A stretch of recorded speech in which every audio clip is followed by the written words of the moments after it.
Good evening and welcome to the Wednesday, September 10th, 2014 Planning Board meeting for the Town of Raymond. The board will come to order. The board does have a quorum, and we'll start with roll call. Greg Foster. Robert O'Neill. Bruce Sanford. Steve Lanay. Bill Priest. And with us this evening is Jim Seymour, our town planner, Chris Hansen, our code enforcement, and Danielle will be taking our minutes.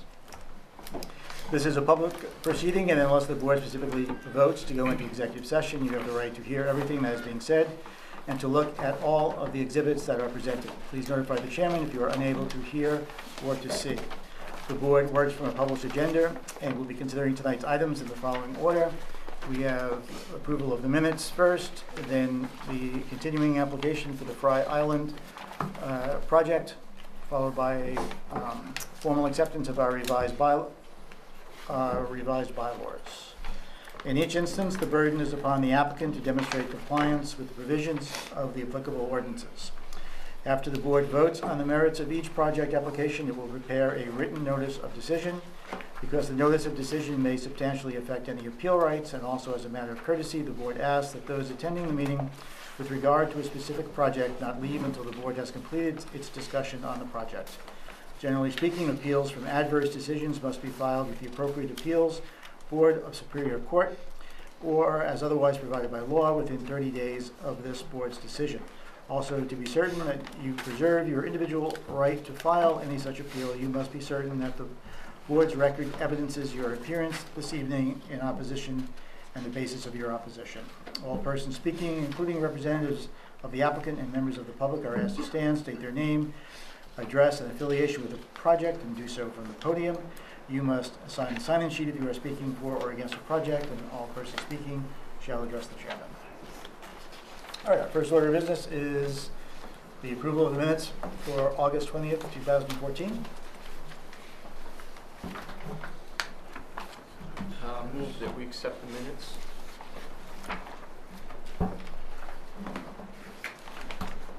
Second. Any additions or changes? Discussion? All those in favor? Opposed? Done? That was fast. And continuing business, our Fry Island application. Jim, you want to start us off? Sure. Mr. Chair, board members, this is a continuation of the review that we conducted in August. At that time, the meeting was tabled.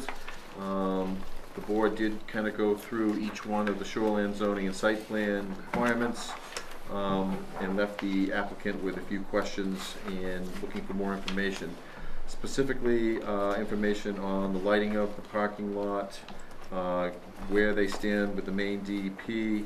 I also had requested more information with regards to how this plan conforms to our ordinance with regards to stormwater.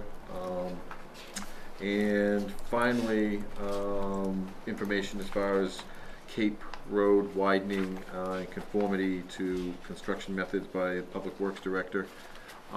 We did receive a new set of plans. Within that plan set, I believe it's C10, is that the section? C10A and C10B are new lighting intensity plans.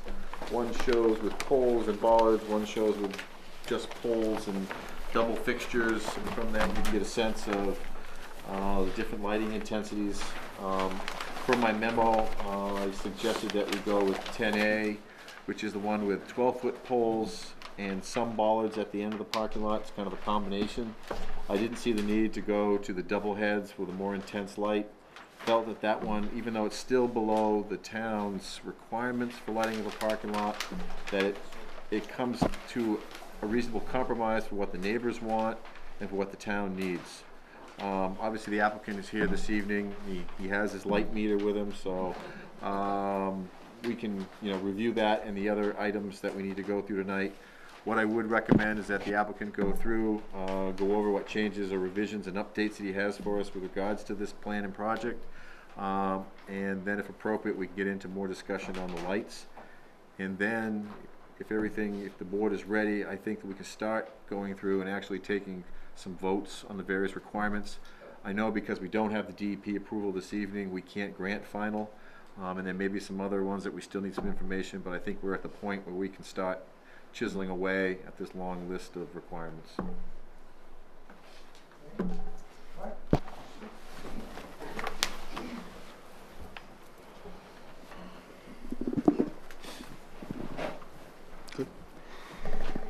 Good evening. My name is Mark Gray. I'm with JAM Civil and Structural Engineering, and I'm here representing the town of Fry Island for this project with the improvements to the ferry landing on Raymond Cape. And responding to comments made at the public hearing and by the planning board and Jim's review memorandum of September 3rd, we made the following changes, and I'll just buzz through them. I know you've already reviewed the plans, but just so you'll have it. We looked at Jim raised a question about the culvert discharge or primary discharge from the filtration basin. And what we did with that is we left it in essentially the same location, but I regraded the area around the inlet and put in a depressed area. Some people call it a plunge pool, and discharged that culvert at a lower elevation. So, when that pond actually discharges, which won't be often, but when you get a design storm and it actually comes down through the culvert, there'll be water down in that plunge pool and it will discharge underneath and there won't be the erosion issue that he brought up has been dealt with. And just to give you an idea, that culvert for the 25-year storm, which is a 5.5-inch storm, is predicted to only have about 1.3 CFS, which is just that 12-inch pipe flowing part full. It's not a huge amount of water. I mean, it's plenty of water, but don't get me wrong. But in stormwater terms, it's not a big deal. You want to point that out to us on the grading Sure. and drainage plan, Mark? Yeah.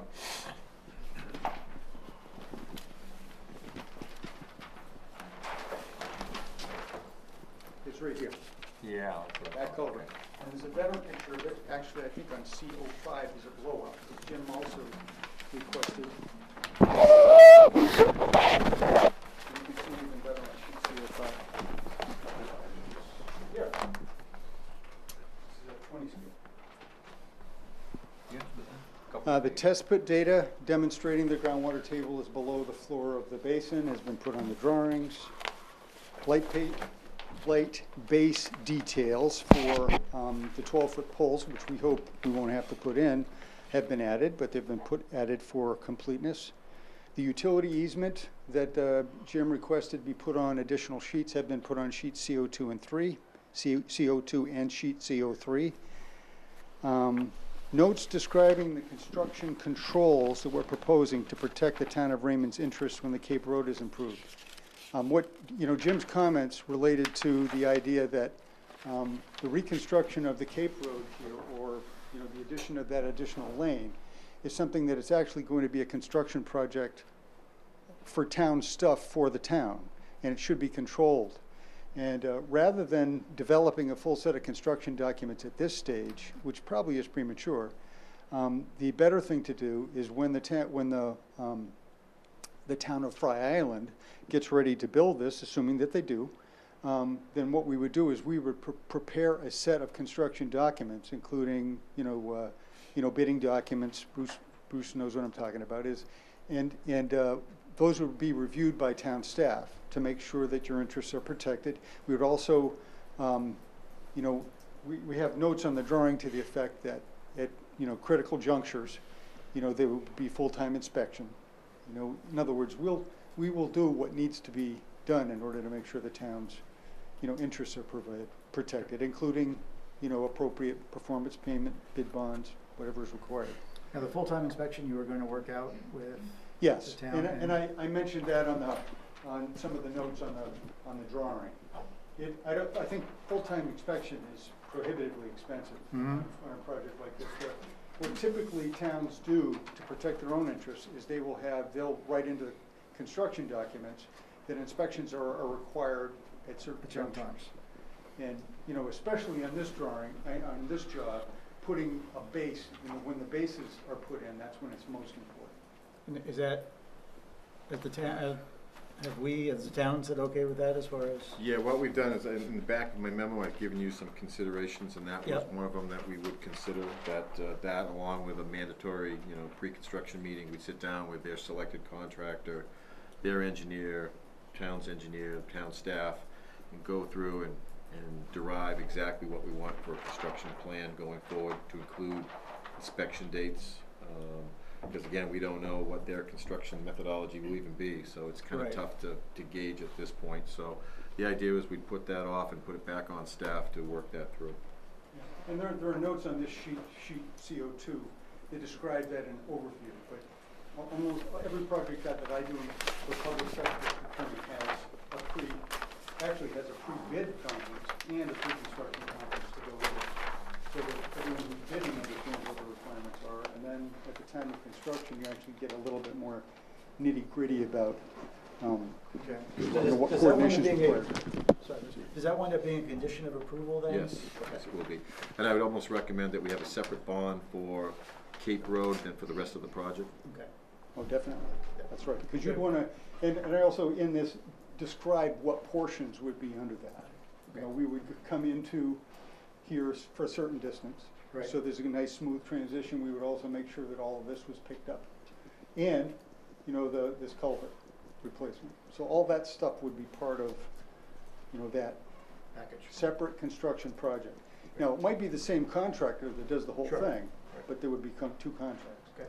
I wonder if we should put a work limit line for this set of documents for what you guys are proposing that the town of Fry Island construct. I know you have the paragraph here and talking Yeah, about it, we all right. understand what you're doing, but if you actually drew a work limit line on the plan and referenced that to the notes, then there wouldn't be any misunderstanding about, well, where does Fry Island stop and where does the town of Raymond start? Even though we all understand it's sitting here, there would be some clarity there. No, I have no problem with that.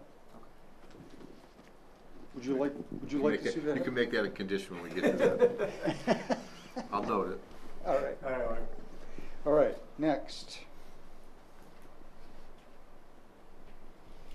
A note has been added to sheet CO9 describing the control of the parking lot and walk lighting. In other words, you wanted to make sure that the thing wasn't on all night when no one was using it, so we added some notes on that. Let's see. So, I'm sorry, the lights are gonna be on a timer then at Yeah, 10 o'clock or whatever they're gonna that's turn right. off? And the timer would be adjustable, for time of year, because it's, it may not, the ferry may not run, after 10 o'clock, on some nights. And that's something that gets changed from time to time. But the idea is, Yeah. we save juice and we save annoyance for the neighbors by turning those lights off. We've added a pull-off here, a paved pull-off, in the location of the mailbox array, which is essentially across the street.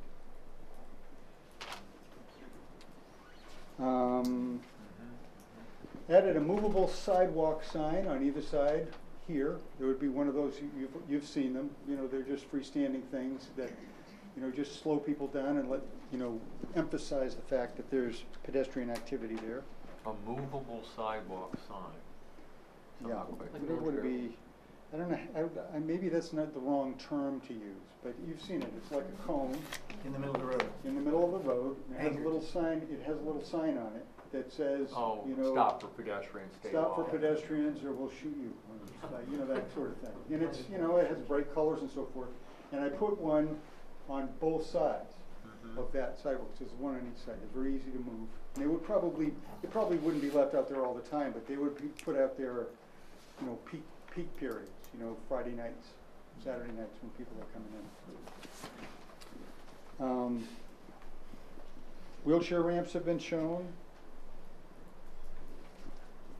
The check dam thing, I checked into a little bit, pardon the pun.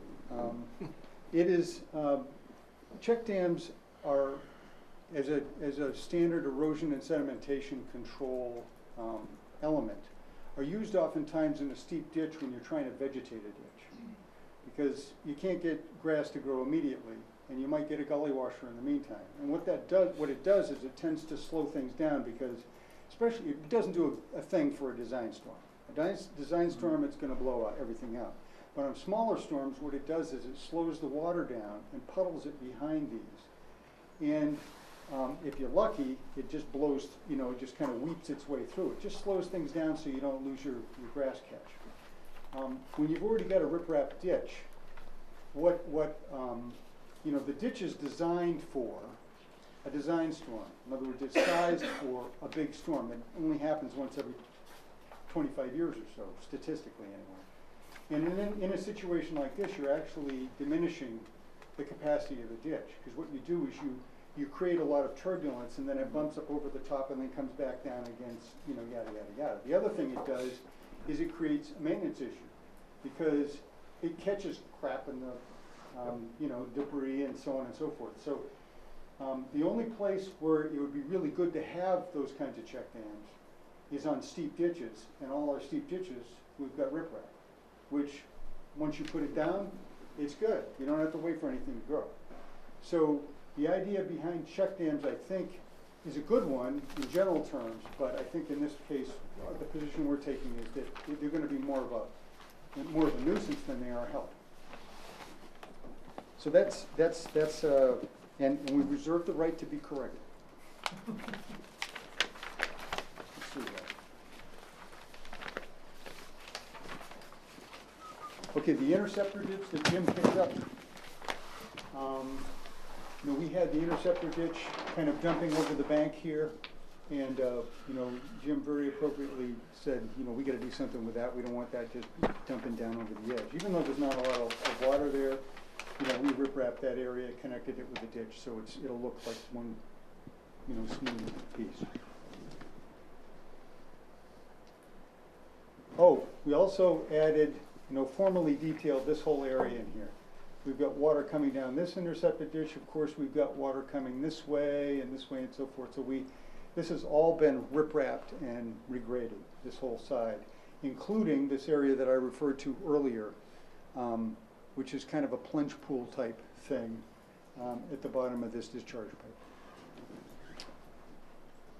pipe. I showed you sheet CO3 where we have the 20 scale grading plan that Jim asked for. Added the note talking about the portable toilet that's already being used down there, but memorialized it on the plans. We put a note on the drawing, you know, promising to deal with the, working with Chris, but, you know, we're taking out a tree right here when we widen that shoulder, and we'll have to compensate that. There isn't an obvious place to put that, so when the time comes, we'll, you know, work that out directly with Chris. Also, in the public hearing last week, we heard a lot of testimony about conflicts between users of the ferry and landowners here. So we decided to put a fence in, or propose a fence, right from the, right from the, almost the water line, up to the corner and down here to a point. I don't know if this is the best plan to show it. But we also started, the end of the fence is about here. What we also did is add a guardrail in. And the purpose of the guardrail is really to try to mitigate the real temptation to park there. Let's face it. I mean, the parking lot's way up here. And if you can park here and walk to the ferry, you're going to do it, as opposed to parking here and walk to the ferry. So this is going to be a constant source of annoyance. And the town of Fry Island has absolutely no jurisdiction. We can't pass out parking tickets. So this would fall to the town of Raymond. So we figured, let's see if we can nip that in the bud. It's going to be tough to park there, because that is, we have the face of the guardrail at the back of the shoulder, so there's no room to park. It also played very well with, this abutter. We discussed it after the meeting. So that, I mean, you can walk over it if you wanted to, walk down through here in the woods. But we've done a good faith to try to keep people from launching kayaks and using that land in an unauthorized manner. For the mailboxes that you've moved, Yep. are they I'm just thinking how the people used to get their mail. Are they coming from the other side of the road, those mailboxes? Oh, I imagine like everybody does, they cross the other line and, you know, put their headlights right in the way of everyone Yeah. coming the wrong way. Everyone does that. Everyone, No, this is, actually, it is going the other way, but Right. we checked with, I have a mailbox over there where you're discussing the area where Yeah. you'd like to put the guardrail. That would be great. okay, But do you also have in the plans on moving the mailboxes or keeping them there? no, we are moving the mail, we're proposing to move the mailboxes. I keep forgetting, I can't see without. The mailbox right now are here. Mm-hmm. What we're doing is moving them across the street Yeah, and putting in a paved pull-out. great. So you can actually, coming from this direction, you know, you would pull in, you'd be off the road, you could get your mail, and then proceed. Now, of course, if you're coming the other direction, this is such a heavily traveled thoroughfare, I'm sure no one will ever cross the line and do it the wrong way. But if they do, they'll at least be off the road. okay, Thank you. thanks, Mark.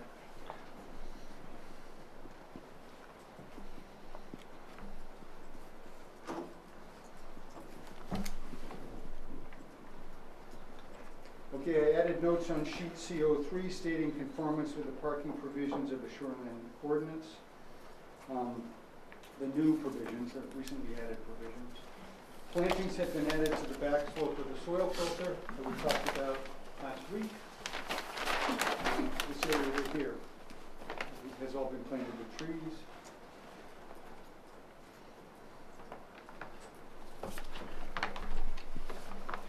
Jim's catch here where we had some, a belly in this ditch has been revised and corrected. We've added notes to sheet CO2 indicating the site distances at both these locations. And also there's a detail on sheet, I think C11, actually showing the site distance and the cutbacks.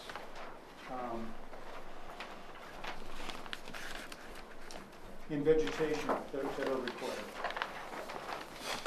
in order to maintain those sites. And we will be glad to give a formal easement to that effect. Where are those details? You know, find out what I'm looking for. Yeah, there it is. On sheet C10, if you'll notice, these are the sight lines here, and we'll need to cut vegetation through here and keep this vegetation clear too, although this will be easier because we're already dealing with, you know, this has already been disturbed. But you can see these are the profiles that go along with that show, you know, that it works. And then we talked right now, you know, the recurring discussion about the culvert replacement. I'm going to show you sheet C05, which is the 20 scale version of the plan. What we're showing here are two 18s, and Jim and Mr. White got together and discussed that. Mr. White doesn't like double 18s because in his experience, water, when there's any head at all on the upstream side, tends to find its way down through this, between the culverts and wash out the road.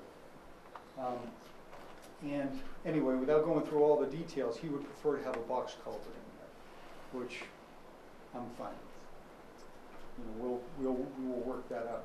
But we are proposing to replace that existing 15-inch with larger culverts, you know, to match the twin 18s that we've got here. Also, I guess what I would say is that we continue to propose our original lighting plan. And we would ask you to actually make a decision one way or the other on that lighting plan. And I guess one of the things that I'd like to do, if you could take that up later in the evening, is when it gets dark outside, I brought a light meter with me. And this is a lighted parking lot. It has some lights in the corner. I'm not sure if it was engineered or not, but it would give you some context as to what, you know, a foot candle feels like outside. and how safe that would be. So if you'll indulge me and we can go outside and just take a few readings around it, we'll give you some context to make that decision. But we remain, the town of Highland would like to respect our neighbors on the Raymond Capes request to keep that lighting low, bollard mounted.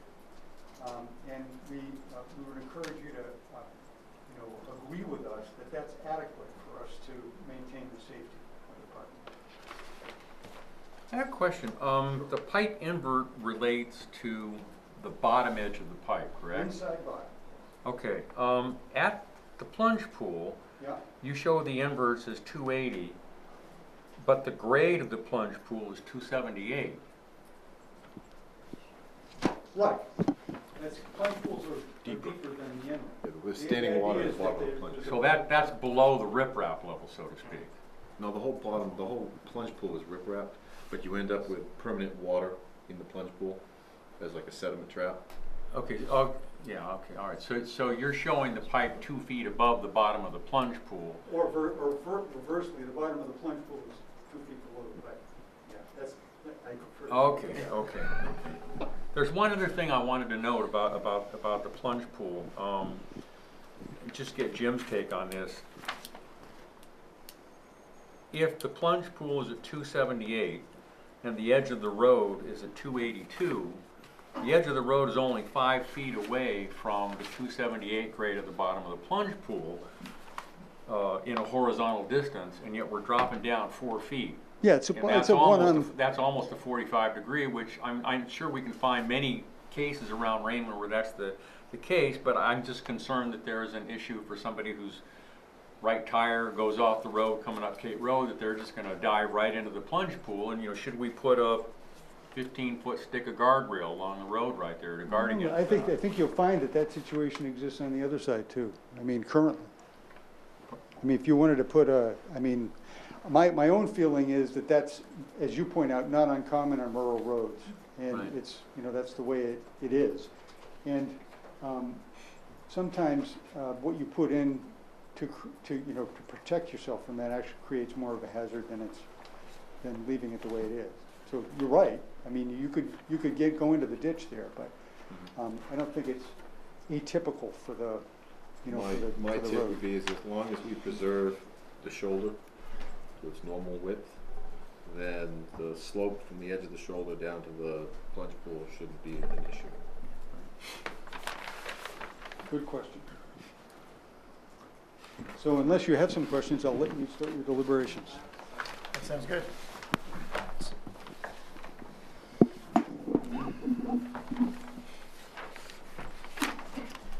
All right, just for a quick check on this particular project, I'd just like to make sure that we all concur that there's been no major revisions, that all the revisions are minor in nature to the original plan. We all agree? Yes. Yep. Okay, all right. Let's start then with the shoreline zoning standards. Which I believe is where we started last time, right? Parking. Correct, yep. Rest up the memo. And Mr. Chair, just to let you've got some other correspondence, I believe, you know, those were given to them this evening. Yes, we got them. And one of those questions is very relative, which had to deal with when we redid the off-site parking lot standards. We put a provision in there to qualify as an off-site parking lot. It had to be 300 feet from the center line of the parking lot, or the entrance serving the use, to 300 feet to the center line of the driveway serving the off-site parking lot. In this particular case, because of all the changes and everything, we're well outside that 300-foot requirement. So therefore, Chris and I discussed with the town's attorney, what is the correct action here? Obviously, they came in with that last time and it didn't meet the standard because of safety concerns, and everybody had a concern about all the movements right at the intersection. She said there could be one of two things. One, you could let them go to the Board of Appeals and as a variance because of the setback issue. The second item that she recommended would be where you have the pedestrian access going to the parking lot. Clearly, when we put this into motion, the idea was we didn't want pedestrians walking down the side of a road for a great deal of length. Clearly, they met the intent of that, however, to meet the actual requirement, she recommends that we widen that pathway so they can serve as emergency access driveway, so it could meet the intent of the ordinance. Is it waivable? Not waivable, Not shoreline. not shoreline zone. It is, land use clearly gives you the ability to waive performance standards, but the shoreline zone ordinance does not have anything, no provision for waivers. You have to go to the appeals board. And to meet that criteria, all you need to have would be a 12-foot wide gravel section basically up through there, and you could keep it 5 foot as they have it now, and you'd have 3-foot shoulders, grassed shoulders on both sides, so that in the event of emergency, they'd be able to go up through that way. And we recommended that early on when we first met with them as well. But that would be one way to meet the intent of it is a driveway. And the applicant has been made aware of that as well. All So right. it's a sticky technical detail, but nonetheless, it has to be met. Mm-hmm. Did you talk about the potential widening of the shoulder? Yes. All right, so I assume you'd like to start there. Well, it's the first Thank one. you. It comes up under the same Yeah. thing. It's the crossing. It's that whole area where Of the we parking have areas. the parking areas. Well, I think that, under the circumstances, I think widening the shoulder of the, Jim has suggested another foot on each side, which would make a 2-foot shoulder on each side of the sidewalk that Yep. would be gravel. That wouldn't remain gravel very long. It would grow in with weeds or whatever, but Right. it would have a base so that if you had to get a vehicle up through there, you could. now But- the rail lighting is gonna have to get Yeah. set back. Yeah, you'd have to adjust that a little bit. That's right. That's right. Now, the other thing we could do is we could leave the shoulder on that side where it is Right. Just and expand just it. widen the other Other side, side. which Yeah. probably makes more sense. That probably does make more sense and easier to control. Then you'd have bollards down at the bottom, basically blocking anybody from going up there on a routine basis. So if there's an emergency, they come in, they just knock the bollards over. Which we were gonna put in anyway. Anyway, Right. okay. So you're going to use that to get around the 300 feet? Correct. Because there's no other mechanism. Can we recap that? I want to make sure I understand. You want to create basically a 12-foot wide Or at least 11 feet, 11 foot. right-of-way total, so you have some type of a Lane, additional basically. surface on either side of the Correct. walkway. How far in would it have to go? Well, it'd have to go All the way in all the way in. to the parking lot. So if there were an emergency, in theory, they could remove the barriers and drive all the way in, right? The other up thing to- that could do, and I mean, I know it's a lot of work at this point, Mhm. it could eliminate your hammerhead Yeah, turnaround at so the just. end. Of course, that raises the question of then the entire sub-base is going to have to be constructed to support emergency vehicles. Right. You couldn't have 6 inches of gravel or something and expect it to hold a fire truck. That obviously wouldn't work. So. Right. Well, the intention is with a straight face to meet the letter of the ordinance. The spirit of the ordinance, as Jim talked about, is a pedestrian-oriented reason. In other words, the idea behind having that 300-foot separation is you don't want folks using this facility to have to walk along a thoroughfare for 300 feet in order to get to the driveway. Right.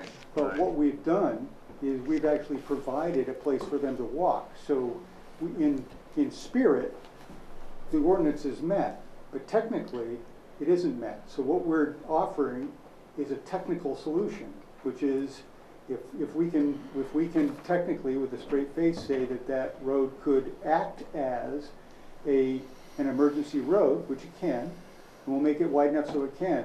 But in reality, it probably won't get used much for an emergency road. Why would you want to? Well, no, but in that case, I mean, it seems to me we either need to make the barriers substantial and permanent, or if they're removable and we're going to say that this is for an emergency access, it's got to be built to support something that's going to maybe have to use it in an emergency. That's true.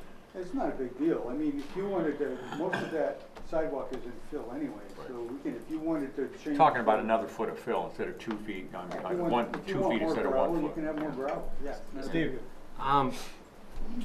not a lawyer, and I'm kind of surprised if you read this, I don't see how that's even passing any kind of straight-face, red-face test.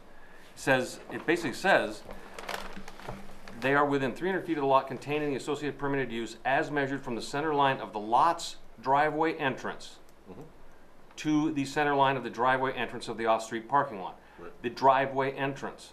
That's Right. not a driveway entrance. What is it? If you What you're look talking, what you're talking is not a driveway at- entrance. What are we talking, what is it then?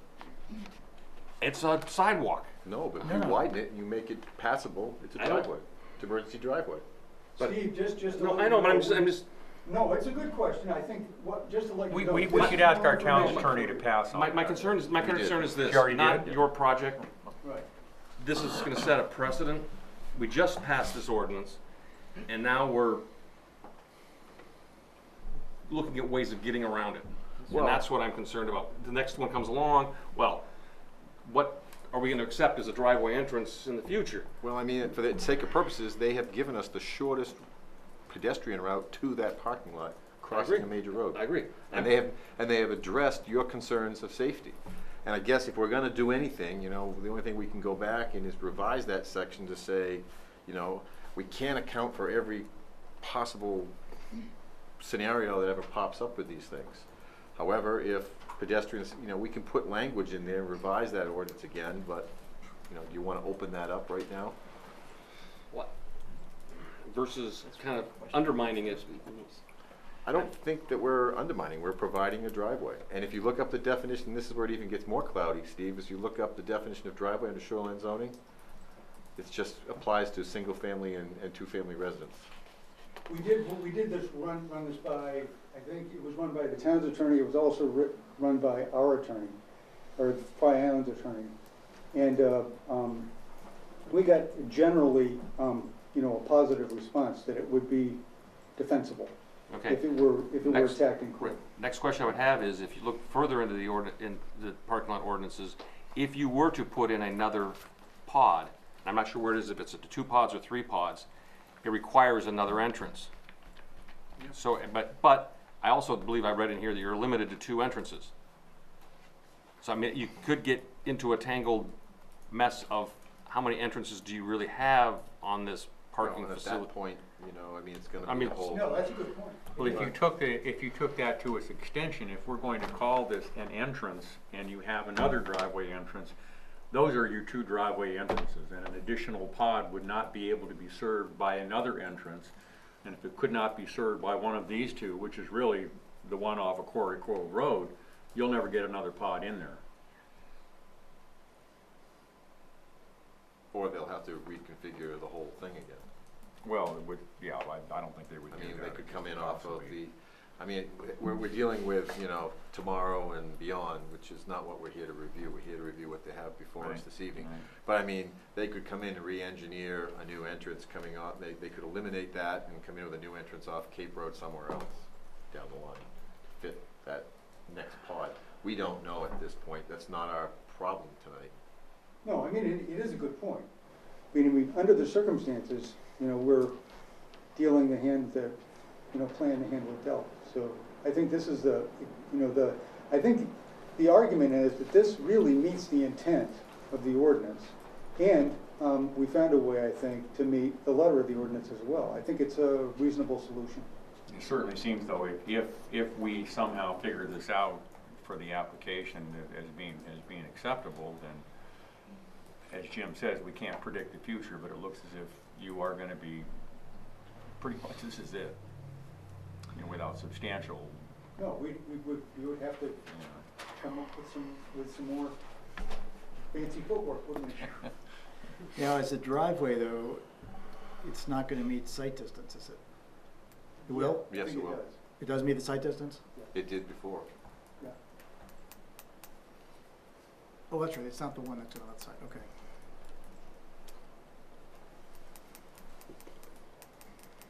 But again, it isn't gonna be used as a driveway. Well, yeah, I realize that, but Still gonna meet the criteria. Yeah. you know, you only make so many leaps. No, I don't think anybody, certainly not the Raymond Cape folks, nor the town of Fire Island folks want that to be used as a as a driveway. I mean, it will meet the technical, definition of a driveway, so we can with a straight face say that it could be a driveway. That's not its purpose. The idea of the bollards are gonna be there, the only reason they're removable is so that if we need to get maintenance vehicles in there, we can. Are you thinking about steel bollards set in a sleeve in the ground, or? Yeah, state parks do this sort of thing all the time. Are the lights on the walkway also controlled by a timer? They go off at the same time as the parking lot lights? Yeah, I think that we would do that. You wanna get into your site plan, or your shoreline zoning now, or do you wanna? And we'll think about this one for a while. I'd like something more formal to say we can do this. Well, Attorney's opinion. Our attorney has blessed it. I'd like to see it. You like to see, Well, I think it's gotta be defensible. right? I don't buy it either. We passed that ordinance, the intention was to not allow the staff, Yep. and so now we're trying to find a way to make it happen. Right. So if we're gonna do that, or if we are, we aren't, then I don't think we can go forward till we get that resolved. And so somebody's gotta stand on the line and say, this is okay, and here it is in writing, here's the deal. Yep.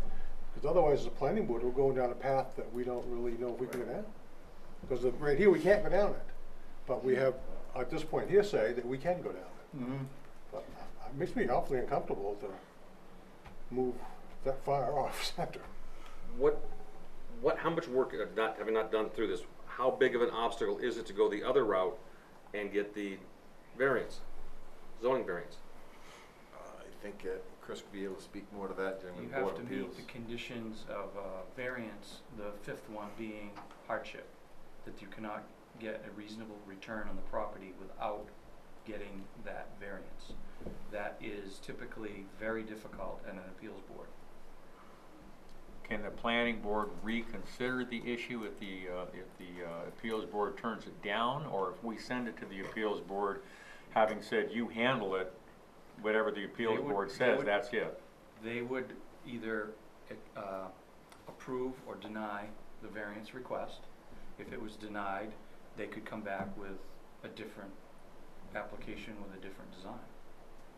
But if Once they did we, not once give- once we if- send it to the appeals board, we would have You to would have vote to to wait. reconsider You it, have to right? wait for their decision, and then if they did not approve the waiver, then we would go down the road of redesigning the site plan. You know, and I feel very confident after speaking with the town attorney today, with Jim on speakerphone, that the town attorney was very positive that this met the straight face test. I think she'd be very willing to write a letter if that's what you guys request. It's a simple ask for a letter from the town attorney that this meets the straight face test for an entrance to the parking lot. I agree with Bill. If you want that letter, just ask for it. But it isn't hearsay. She said that it would be defendable. So me, that means she would write a letter if we asked her. Greg? And our attorney. I agree with said Chris. the same thing. Get a letter from the attorney. I think it's a good idea. I mean, at this point, I think, in good faith to the applicant, I think that what Jim and Mark have proposed meets the straight face of the town. If the town attorney is willing to do that, it would avoid them going through a couple of months of going through the appeals board to get a variance. I think probably, if I could summarize the concern on the left side, which I kind of semi-share, is that we're putting something onto the plans that we know is not right. I mean, we're designing the plans. And I'm not arguing any and I think way that's our- or the other. What I'm just That's our saying is haze what gray we area. heard from the town attorney is that they're meeting the intent Right. of the ordinance. And if they widen it to driveway width, which we don't have a clear definition for, so if Jim and the town attorney agree that it's 12 feet, and Mark agreed that it's 12 Yep. feet, I think then you get the letter, it passes the straight face test. Yeah, I think that's how It's we'll proceed. defendable. But let's for now, we're not gonna get to final approval of this anyway this evening. Let's wait, and we can think about this ourselves for a while. we can get the letter from legal, and then we can take this issue up again at our next meeting. Can I bring up one more point?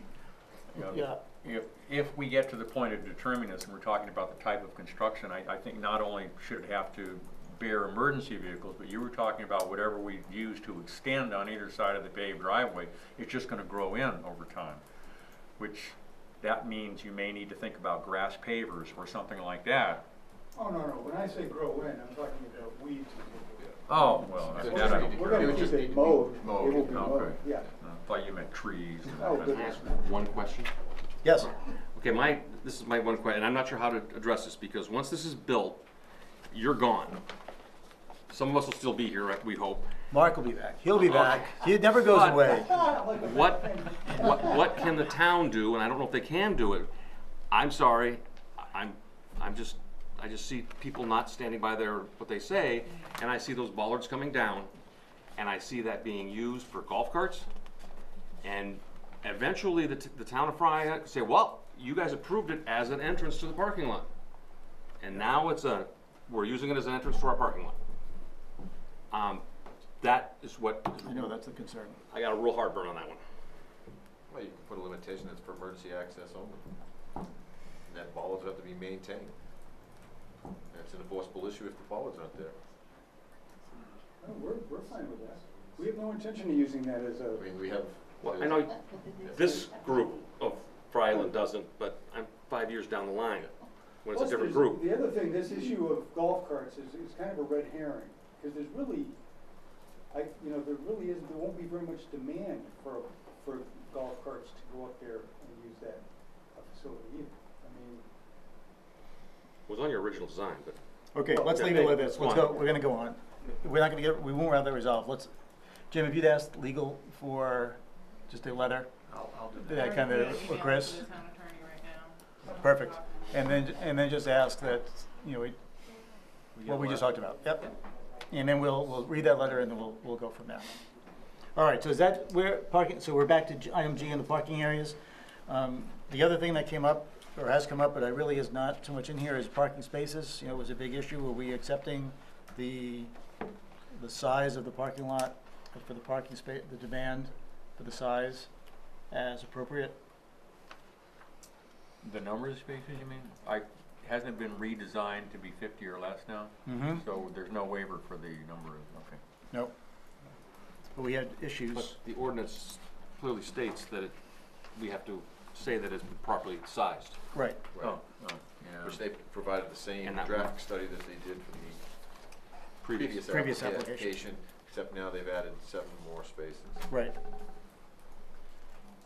Would this be an area where we could actually request that it go out for third-party review? On the sizing or the demand? Yep. That's a tough one. Because it's gone from, We've already done that to this point, pro and I con, know, you know. Well, it's gone from 42, it's been all over the board. Yeah. Yep. It's easy if it was an established use, right? I mean, a convenience store has a certain amount of spaces. Right? Well, yeah, we have a standard for that in town based on square footage of use. Right. But Here, we don't have that broken down. So how would we ever make that determination? You'd have to go to ITE traffic manuals and basically what they've done is the traffic study and interpret based off of that. The only way you could do that is a traffic study, once it was constructed, a 2 or 3 year traffic study to see what happens. Right. And by then it's already built, unless we allow them to build 25 and then give them an automatic waiver to add another 25 spaces if they do a traffic study for 2 years and it turns out that the 25 is insufficient. Mm-hmm. I don't know. And the It's unique another thing is jump that through. this is not really based off of visitors. It's got that cross thing going where you've got islanders parking their cars permanently there, and you do have some spaces for visitors, so you've got mixed uses going on here, which makes it even more difficult to nail down. So, I know we went through this a lot with the first, We did, and we never really resolved it.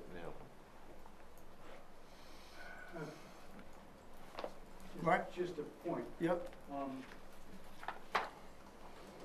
we did do a parking study based on a survey, Right. and with a, professional engineer specializing in traffic and traffic studies, making this recommendation. So that's in the record. In fact, it's been presented as part of this application. So I think as best as anyone can determine, we have a reasonable we have reasonable support for the number of spaces. Also, the previous application was rejected on the basis of not having enough parking spaces, based on that study. So at that point, you actually relied on that study. So it seems to me you should be able to rely on that study now. I just point that out. My own recollection wasn't that we rejected that partially because we didn't think it was enough parking spaces, but that we couldn't come to an agreement as to whether it was the proper number. I think a lot of us felt it was too many. Well, I'm talking about the legal document that got written. That's what came out in the But legal just document. inject that, I mean, I don't know if it's our position to, our standards are for minimal amount of parking spaces, not maximum. That's right. So, just something to consider, but I mean, if your rationale is that there's too many, I don't know if we can defend that. If it's too small, we can defend that. But It doesn't, the statute says it has to be appropriately sized for the intended use, basically. Right, but I mean, that is looking at it from a minimal standpoint, so that there's adequate parking for the use. Obviously, if adequate parking is 40 and you put in 50, you've met it if you put in 50. But if the adequate parking is supposed to be 50 and you only put in 40, you didn't meet it.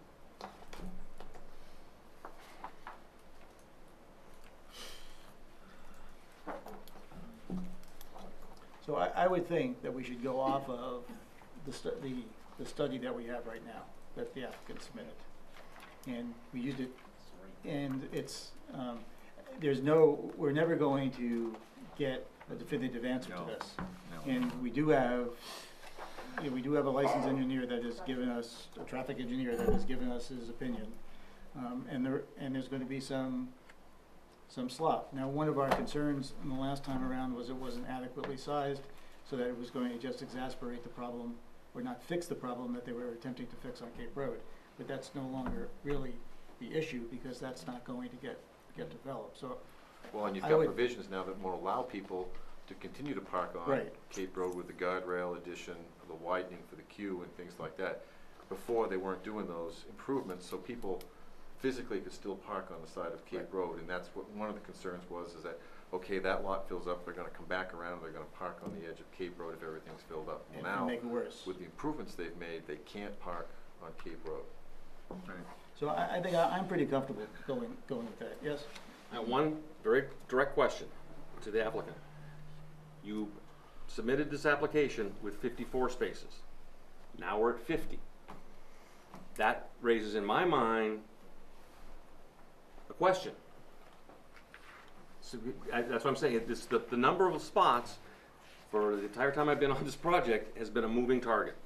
Even in this application, we went from 54, now we're down to 50. Well, that was And those are all based on the same, you're changing the numbers based on the same study. good. That's, Good, Jim will answer. I think Mark is just trying to not have to go through I- another Right, and variance. their traffic and, study you know, states that additional 43, request. they're still staying with 43 is the acceptable number. They've just provided additional spaces up to 50. To your point, they've maximized the amount they can put in the pod. so we're saying the appropriate number from the traffic study that the applicant is saying is 43. Right, they provided 7 more. That's what they've submitted. All right. I think I we have guess- we have no choice but to go with that. I guess I don't Isn't there have, reason the applicant has done a good job of trying to find a ground that will make the residents of the area happy, that will accomplish the needs that the ferry has, with the public safety along Cape Road that the planning board has asked for, and whether we're 25 or 35 or 45 or 50 spaces, the entry, the sidewalk, the basic development of the parking area, whether it's half as big or as big as is shown, it's all there and it's hidden by trees all the way around. I guess I'm okay with it, All right, you know, so, for the number of spaces, yeah. all right, so can we get a motion on the parking areas? I don't think there's anything else that's hanging in the parking area. We're not talking about whether it's gonna be paved or gravelled yet, we're just talking about this number of spaces. Oh, no, No. no. We're Talking about talking all about of G. all of G. Yeah, you wanna talk about paving and graveling? Well, yeah, I know the people who live next to it don't wanna look down and see pavement there, and we have provided additional lighting, which makes me a little more comfortable with gravel. I guess I'd like some feedback from other members of the planning board, on how they feel about paved versus gravel and public safety and people stumbling on Well, something. if the applicant does not want to pave, we have no, ordinance that says that they must pave. So if they're proposing gravel, and, I mean, we can, you could adjust and consider the lighting, then that would be required if you felt that there was more lighting necessary for a gravel parking lot, but we can't request the applicant to pave it. as far as I Why, know. but you know, like, we go back to Jim's point, why do we have a lighting standard for a parking lot? If the standard is there to provide an amount of illumination that you would think, whether it's a paved or a gravel lot, is gonna provide enough light so that people won't have a problem, and we're nowhere near that standard.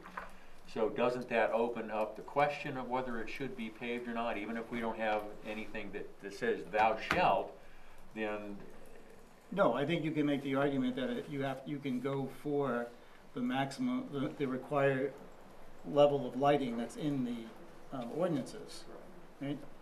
Because it's a gravelled, and you want the extra lighting because of gravel, then you would be willing to reduce your lighting requirements if in fact it was no longer gravelled. well, But then in a way, that's we a need to separate throw issue. that out to the applicant, if they would consider paving it as a trade-off for our allowing the lower level of lighting, and if we're not going to allow the lower level of lighting, and demand a higher level of lighting, which they don't want, then So you would They like can leave it to, gravel. would you rather that we table the parking until we rectify the lighting? I think we need to have a little bit more discussion about that. I know you guys No, don't no, want no, to we're pave not it. gonna do that. We're Well, gonna, I either think we're gonna you move can have this, because you're dealing with the shoreline zoning, Right, which is safety, so I think it's appropriate, you can have that discussion now with the lighting, because that is a safety issue. all right. So do lighting, it's dark. It just, while we're talking about gravel, again, under context, most of the gravel roads for the residents on Raymond Cape, or most of the roads for most of the residents on Raymond Cape are gravel. Most folks, when they take a walk on gravel. If they walk at night, they walk on gravel, sometimes with no lights at all. The entire island of Fry Island is gravel roads. Walking on, with or without lights, walking on gravel is We're not, a standard, in that neck of the woods. So, True. I don't- However, you've got people parking, carrying stuff in front of them down to the ferry landing. When they get off the ferry, they're carrying stuff in front of them back up to the parking lot. I mean, I know we're playing devil's advocate here, but you are gonna have a lot of people who aren't gonna be able to see down at their feet because they've got an armful of stuff and they're just really walking on blind faith through the darkness there. I think we're apples and oranges here. One, we're on Fry Island, which is not Raymond. Second of all, the difficulty with paving on an island is obviously getting the paving equipment and all the pavement over to the island, so there's expense with that, which, you don't have on the mainland. So, I understand they're used to it on Fry Island, but ultimately, I don't think it's but an in the argument. context of safety, why you don't have pavement isn't really relevant. It works. I mean, walking on gravel is just as normal as can be in that neck of the woods.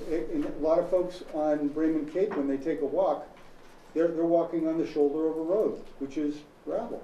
Walking on gravel is But not unusual. Flip side of that has been, we've had obviously conversations with the Bolton Water District, and likes their feelings was they wanted it paved, Mm-hmm. for the sake of sediment transport and everything like But that. that's not a safety issue. No, but it's the same issue with the surface. I mean, there's pros and cons with the surface. I If you see. want safety and you want paving, I mean, there's pros and cons for gravel, there's pros and cons for pavement.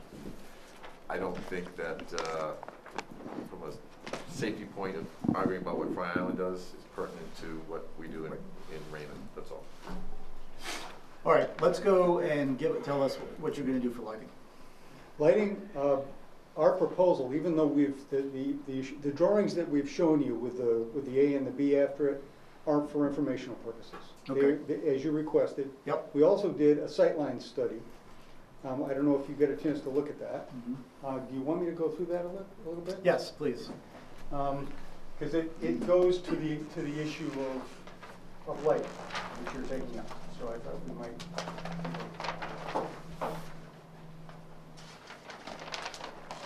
And you have a copy of this plan. It is sheet number CE11. And what was done here, yes, I'd like to have this sheet. What was done here is I selected, more or less arbitrarily, these 6 locations where someone standing would look along these lines with the idea of just getting a feel for how noticeable the lighting would be in the parking lot. Okay?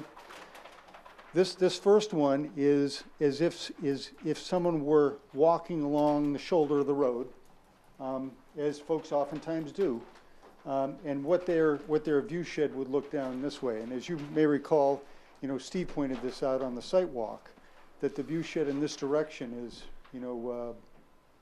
it's easier to see in that direction. So I did one there. Also did one here because there are going to be folks using that mailbox array. So people will, when they're using the mailbox array, that's another place where they would normally be facing in that direction, they would see the lights. Anyone, using this driveway, especially coming out, is going to be looking. So I did one there. You can't see it here, but there's another gravel road, residential road. I've forgotten the name of it. Somebody help me. Hollister Point. What is it? Hollister Point. Thank you. Hollister Point Road. I did one at the end of that. Did one at the end of Wild Acres Road, and then one as if someone were walking by the entrance to the parking lot on Quarry Cove Road. And here are the corresponding profiles for each one of them.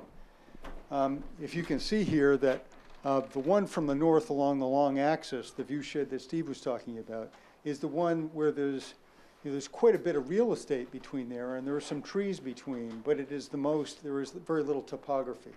So you get a pretty good look. A lot of the ones down in here, actually the topography it looks like these contours are pretty ugly, but when you actually do the profile, it doesn't screen as much as you think it does. And actually, you would be able to see twinkling through the trees, depending on how much. Yes, go ahead, Steve. Find the axes on these. What's Oh, the axis?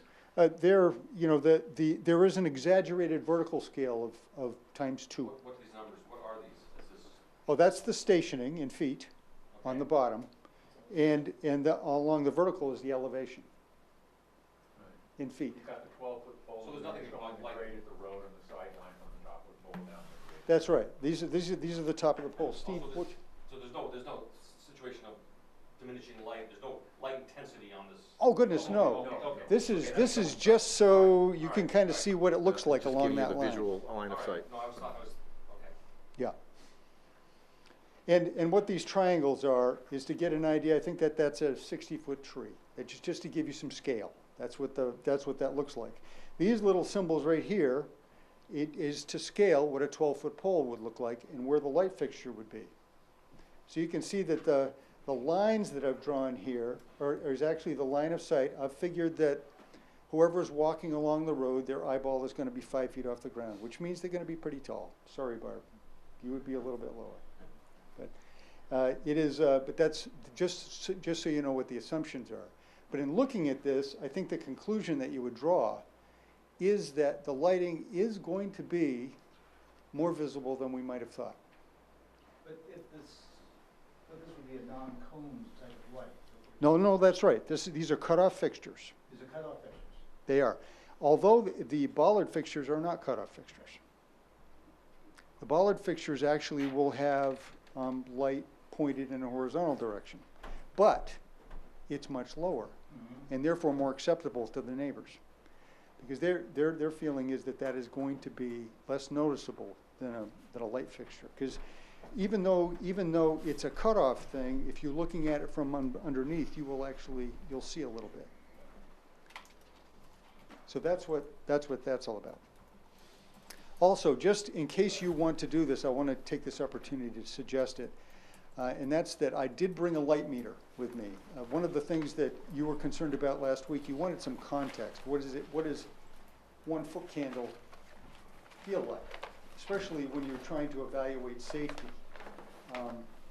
So I'm suggesting that we go out into the parking lot and just walk around and find a dark spot in the parking lot and a bright spot in the parking lot. And we'll give you an idea how many foot candles in Didn't each you say space. a half a foot candle was the full moon, basically? I'm sorry? Didn't you say that a half a point. foot candle was the full moon? What was the level of the full moon? 0.1 or less than 0.1 is actually the full moon. Which actually, a full moon is pretty good illumination if you compare that with, no moon. That's right, and that's the idea, is just to give you some context, because this issue of safety is a judgment call. And it's safety from what? I mean, Bruce is talking about tripping on gravel. I do it, I know it. I know, I'm not saying it doesn't happen, believe me.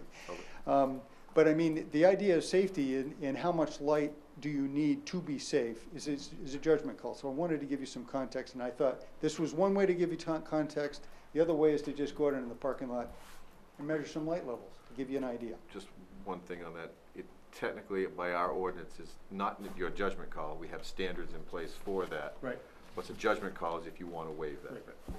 Just so we- And how much you want to waive it. Exactly. Right.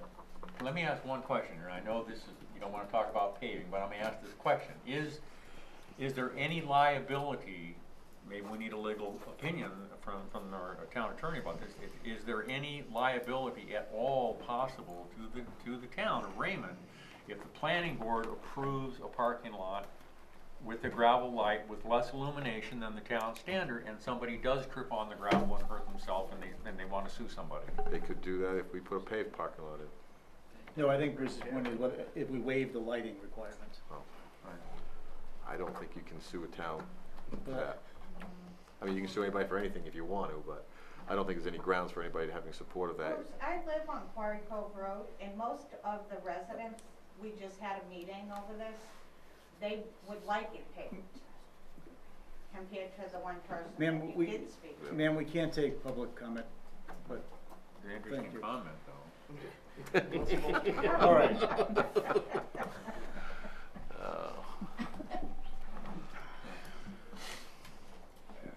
Well, I'm all in favor of going out and taking some readings. Hey, It's a fresh air. Let me ask one other question. No, you're up. You're done. Let's go take some readings. Let's go. Come on. No more questions. Let's go.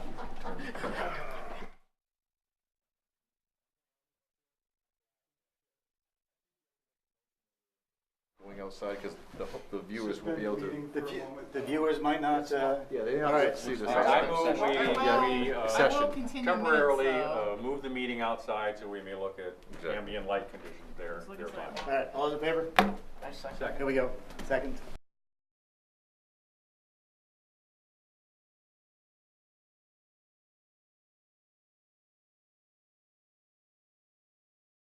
I still struggle with the dichotomy, Mark, between, it was cited, one of the reasons why the pathway was paved was for safety. And the level of lighting on that is roughly equal to the level of lighting that's now being proposed on the parking lot. So why is that not a safety issue? Please explain. Why not just have the pathway as gravel? I mean, the reason it even has a rail along the side people can then hold on to as they walk along. That rail is the whole place. No, it's not hold on to that rail. It's a 6x6. No, the reason for paving the sidewalk is because that's going to be more difficult for equipment to maintain. That's a maintenance that was a maintenance decision. I recommended that we pave the sidewalk because, you know, it's gonna be down through the woods. We don't wanna have to be in there grading that all the time, whereas the town's maintenance equipment is all set up to do, you know, a parking lot. They maintain all their gravel roads out there. I must have missed it. I thought it was cited as a safety issue. No, I mean, as a design, that was the design decision, that was the reason behind it. Mr. Chair? Yes. My concern for the bollards is not about the amount of light they can emit out. One is the coverage issue, but it's the height of the bollard itself. And I thought Bruce brought up an excellent point last meeting, that if somebody parks a truck or anything close to that, it blocks the projection, where if you have a pole, you're above it, you're coming down. The broadcast of light is completely different. As he said, you've got one that's broadcasting from 3 feet, one that's broadcasting down from 12 feet, is gonna outdo the 3-footer every Every time. time. Mark, we have 6 parking lot light spaces, and yet we have only replaced 5 with 12-foot poles. Why not all 6? Well, Well, he was just giving you. I'm looking at 10A, yeah. Well, it's 1, 2, 3, 4. What about the one on the lower left or the upper left of the parking lot? Yeah, that This one. one here? Yeah, No, I figured that, those 5 would be enough. That's, I mean, actually, Jim suggested 4. and the one at the upper left really isn't illuminating that much of the area, basically. No, it's just, at some point, I figured that was going to be. Okay, all right. So the request before you is to make a decision on bollard lighting. Steve?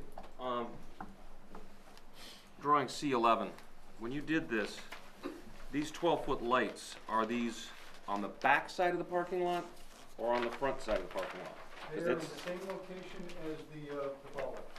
Right on the 1, end 2, of the- 3, 4, 5. No, I know, but I mean, when you did this, Yeah. these sight lines, I see this pole, is that on the back side of the parking lot? Oh, no, it's the one that's closest. If you look at each one of these, like this is the one for Wild Acres Road. Okay, for it's the instance, close, You find the one from, where's All right. Wild Acres, right there. so the What sight, I did is I looked at that light right there. okay, so it may be different if you looked at the ones on the back side. Yeah, Right. the facts, you could see any one of these. I mean, that was an arbitrary look. Yeah. You could also draw a sight line this way, or one this way, or this way. And So, the difficulty with lines of sight is, he's got projected on their trees. Now, as you well know, mature trees, canopy's higher. But if there's a lot of low vegetation that comes up, especially in the summer and the spring, it's gonna shield that light even more. Right. You know, when you get your small deciduous brush and stuff growing in there. So it's really kind of tough to say that you can, I mean, he's done the best that he can, but it's tough to oh, say. gosh, yeah. This is just an indication. Yeah. Give you a feel. Again, very much like the exercise we just did in the woods. I mean, you're gonna have to apply your judgment. This is an aid to you applying your judgment. That's our intent.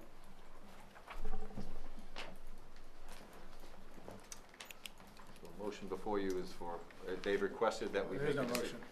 Well, there's no motion yet. No, there is no motion. There's no motion yet, but the discussion, I should say, is that the applicant has asked you to make a decision of his proposal for all bollard light. Is this a technical request for a waiver, and our motion would have to reflect this as a waiver? Right. Right. Yes.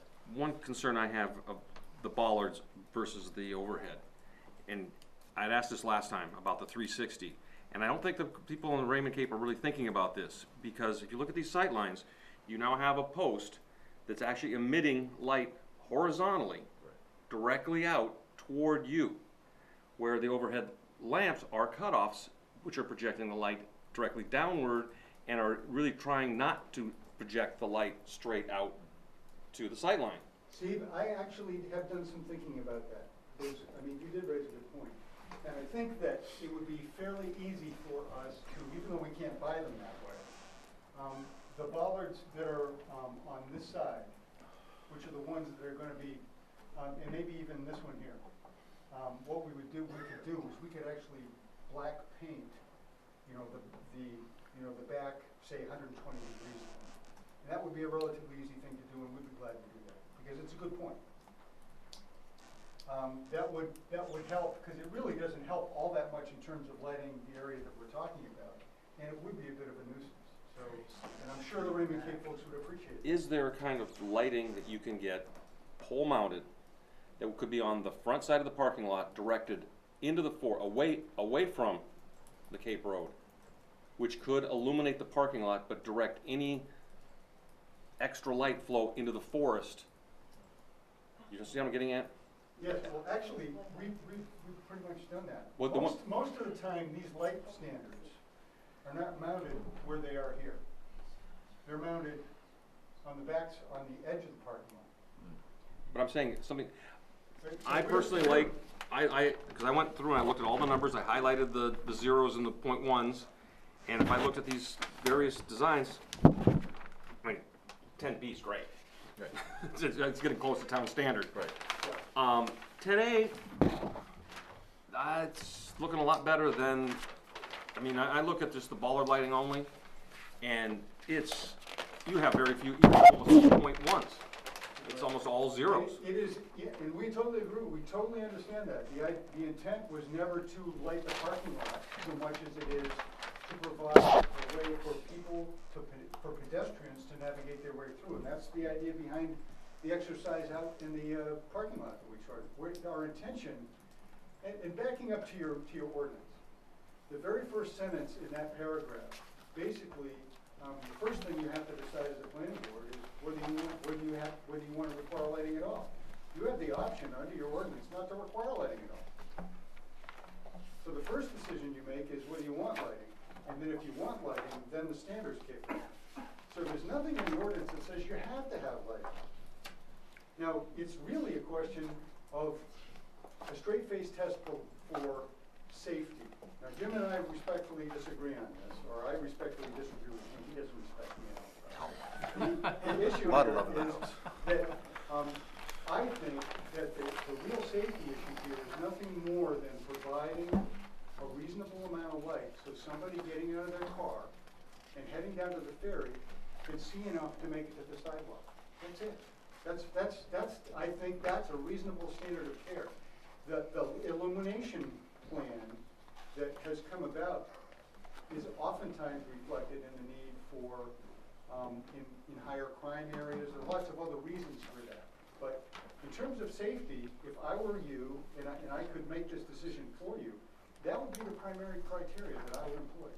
Which are you asking us to consider? The bollard plan or the 12-foot pole? The bollard plan. We showed you the two 12-foot poles because you asked for it as additional information.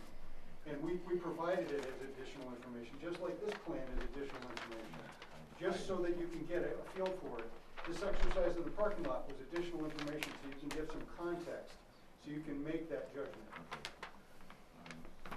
All right, so let's go step one. Let's have a motion on whether or not to waive the lighting standards and accept the lighting plan proposed by the applicant on C. I move that we accept the applicant's waiver request to have the bollard lighting as proposed on page C10 be acceptable. And you might also add that we would black out 120 degrees on that west side too. As a condition, if you wanted to include that. And that we would black out light traveling towards Quarry Cove and Cape Road towards the west. On that one side. Of course, we can't do it on Yeah, the other side you can't because the Right. light has to shine on the Right, parking lot. exactly. Right, yeah. Okay, it's okay. You understand what I'm saying? I'll second that. As we say.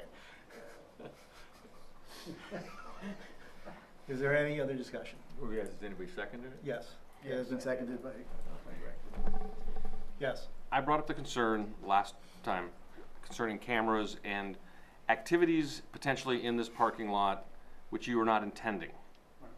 Now, I know this is probably not admissible, but I did ask a 19-year-old today if there was this place at the end of a dead-end road in Raymond with minimal lighting and no cameras, is that someplace the teenagers might want to hang out? They said, where is it? It's, I think that's, it's not, it's a lighting issue from my point. I mean, you're gonna have an issue. I think it was, Well, let's have the All right. discussion. right, that was the discussion on lighting, because I think more lighting would hinder that activity. My piece of the discussion is I do not agree with the bollard lights. I don't think it's enough lighting. I do agree with the 12-foot poles. I think it's a much better plan.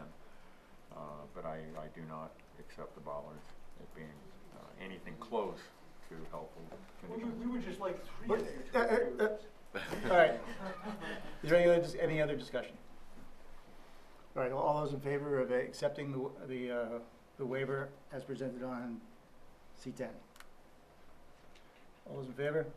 Yep. Well, that makes sense. And all those opposed? All right, so the waiver is not So approved. disappointed. All right, I think, can I kind of summarize, and then you guys tell me if I'm way off base here. I think that what we're looking for is certainly not, the mandatory maximum lighting that's in the ordinance. But we are looking for poles that shine down, that are not gonna be blocked. We're looking for the minimum amount of lighting, but lighting that covers the whole parking lot area. If it be 0.1 in the most remote spots from that one particular light, I think everybody would be comfortable with that. But We have a plan. How about the one that Jim recommended? I was gonna that's add, fine. Is that all right? See, that's not technically part of the It's application. not my plan, it's your plan. so, I was gonna add, why can't we consider a 10A? waiver for that? would you as like, planning board? would you like to present 10A? We've got to have something for it. All right. Is there a motion to approve a waiver request for lighting as proposed by C10A in Here, 10B? the 10A? No, 10A, okay. I move that we accept the applicant's waiver for the lighting plan as shown on page C10A with the 12-foot pole length substituted for the bollards at 5 of the 6 spaces. And no painting required. Is there a second? Second. All right, any other discussion? One question, Not the 19-year-old. not the 19-year-old. You chose not to, up in the upper left corner, you chose not to put a pole there, and it's in that hammerhead is pretty dark. That's, you're fine with that, you don't expect, It's not, nobody should be parking in there. That's no parking zone. It's just an emergency access. There's 5 poles on C10A. And there is coverage all along that area, 0.1, but there's light coverage.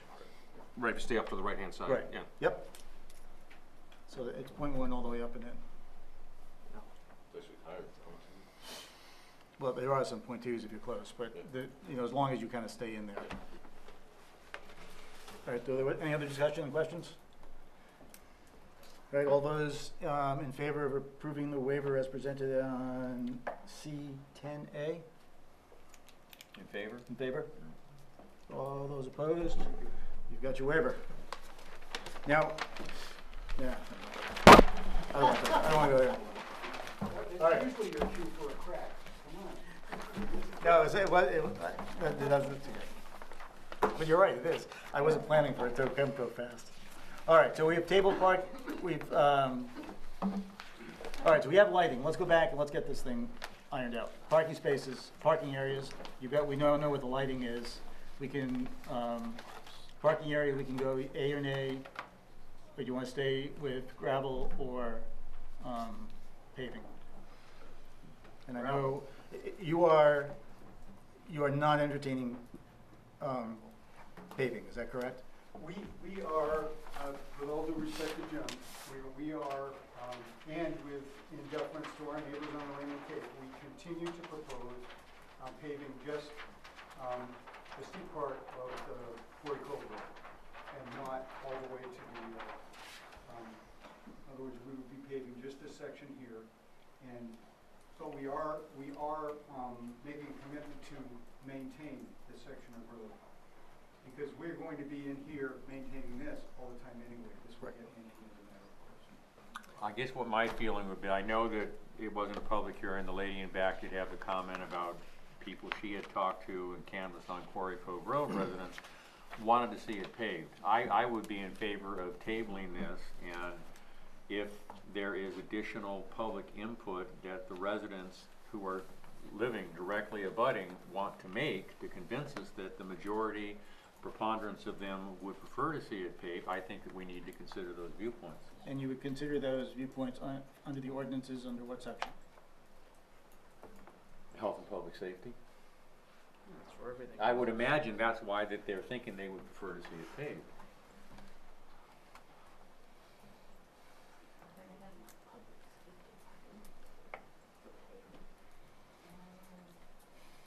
I can't force the board to go along with that, I just put that out as my own feeling. Well, I think you're going to be asking the board to make a decision as to whether or not a paved is safer than gravel. And now you're going to be asking the board to decide that what happens when the paved is in its 5th or 6th or 7th year and it's been cracked up by our cement and our freeze and thaw, and it has not been repaired. Is that safer or unsafer than a gravel road that has just been graded? My driveway lasts 20 years, so, I mean, it is, Right. it is supposition, but I think that, But I don't think we can make a decision that one is safer than the other. I don't think we have that. I don't think there's any standard that we can use No, because anywhere. there may not be a standard. Because right now, common currently sense. in our standards, I believe we allow private roads To be gravel. To be gravel Yeah. surface. So So there's that nothing. standard wouldn't, if we don't apply it, you know, for private roads, it's tough to apply it Now, to. the only thing I would say is that we do have, the water district would obviously prefer it to be paved. So from the environmental side, pavement would be better than gravel. But as long as the water is being collected and being treated, Right, There- and they pass the standard. and they pass the standards for that, and they're gonna get a DEP approval for that, then I don't think there's anything that the planning board has to make the applicant pave it. Now, if I'm wrong, somebody tell me I'm wrong, but I'd like to go back to all the chat here. We've all said to keep this thing as rural as possible. And so that's as rural as possible. So I would move that we accept the plan gravel. I'll second that. all right, so can we have a motion then for the parking area, item J? Yes. Yeah, is that what you That's what I moved? was doing. And that's what you second? Chair, clarification, this is just, is this the parking area or is this Quarry Cove Road? Are we, because you said No. parking area. This is just the parking area, Okay. just item G. All of And G. we can talk about Corey, all of G. I don't think there's anything in G that I'm missing. Is there something I'm missing?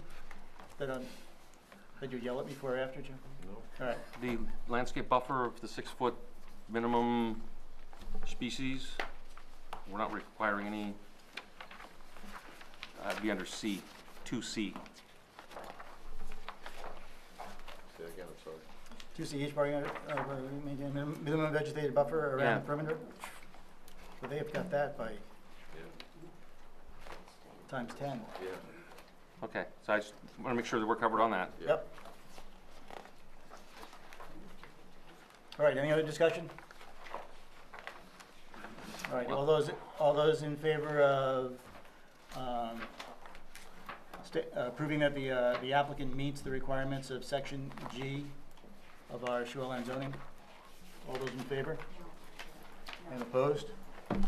Motion carries. Jeez, Mark. All right, roads and driveways.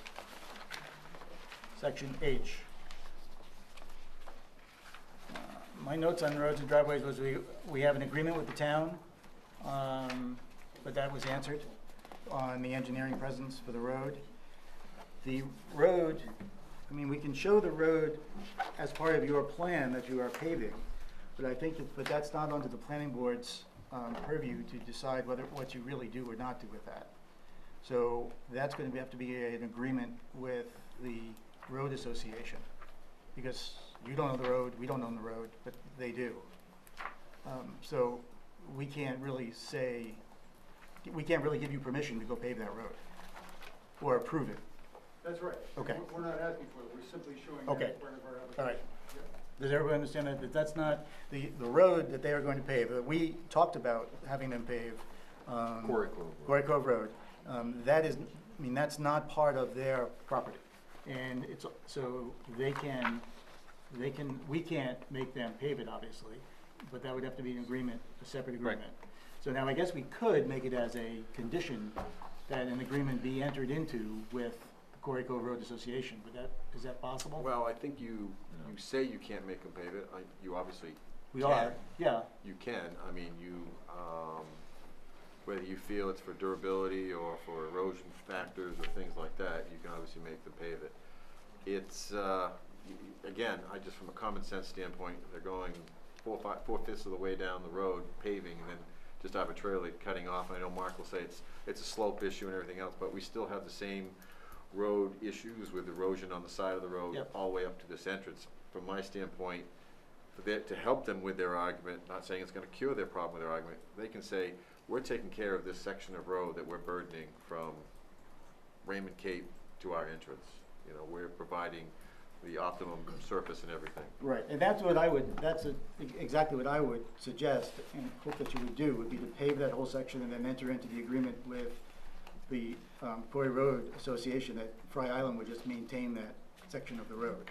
I mean, and then way, as part of that, I mean, you already contribute now to the road association, but I would just, I mean, if your contribution then was maintaining that section of paved road, I think that would, I think that would get that whole section paved. It would not be wouldn't be an erosion control, even though it's not that big of a problem. It is still on an angled road. It still is gonna require re-graveling.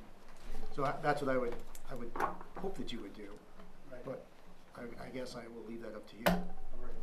Well, currently what we're proposing is the limits of the pavement, and again, that is in deference to our discussions with the neighbors. Yep.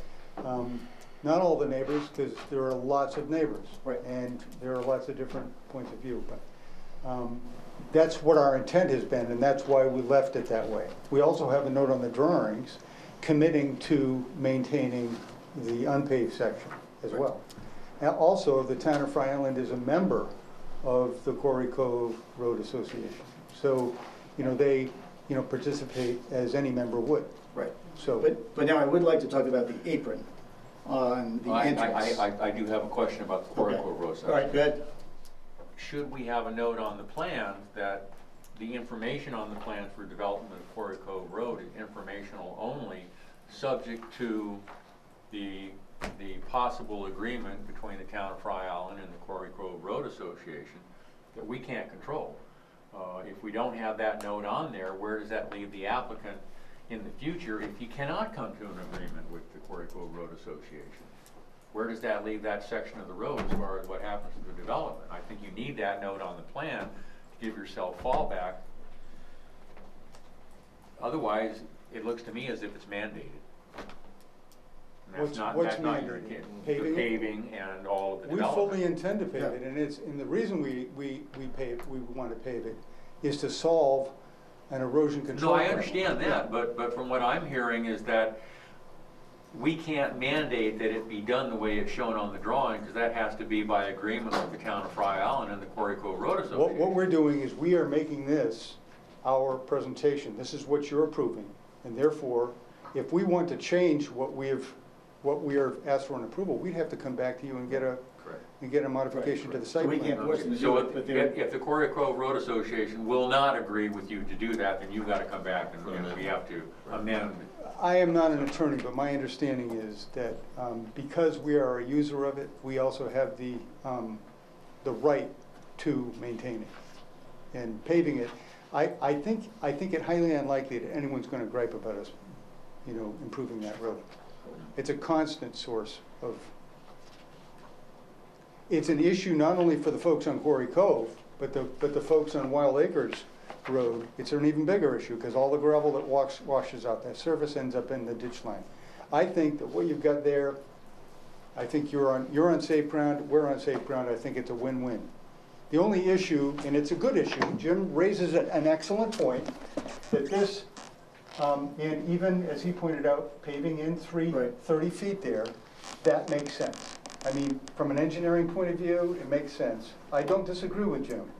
But what we're proposing is workable, and it is in deference to feedback that we've had from the neighbors. So this is, it's a win either way. We solve the problem either way. The road gets maintained either way. I think you would be good voting for it as we're proposing it. As far as this section, I think we're gonna have to table this since they were talking about turning the pathway into a driveway. If we both say that they're in compliance with this, Oh, we haven't dealt with the, because it's now gonna be a driveway. Good Right. point. Yep. Good point. so I think we can skip this and Done, tabled. All those in favor? Done. You're a little late on that. All right. Stormwater runoff and flood protection, J. We are H, signs. We are really waiting on this one, right? Yeah, there's two things on There's two this things, one. yep.